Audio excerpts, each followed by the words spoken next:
சொல்லுங்கள் ஒரு ஆற்றங்கரையில சீடர்கள் அழுகிருந்தாங்க.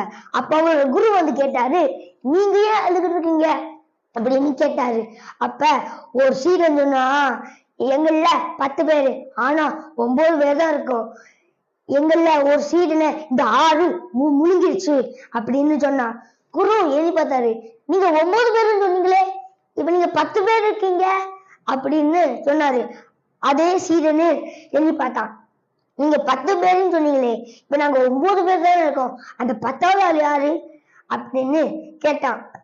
அப்ப குரு சொன்னாரு, 10வது ஆளே நீ தாண்டா.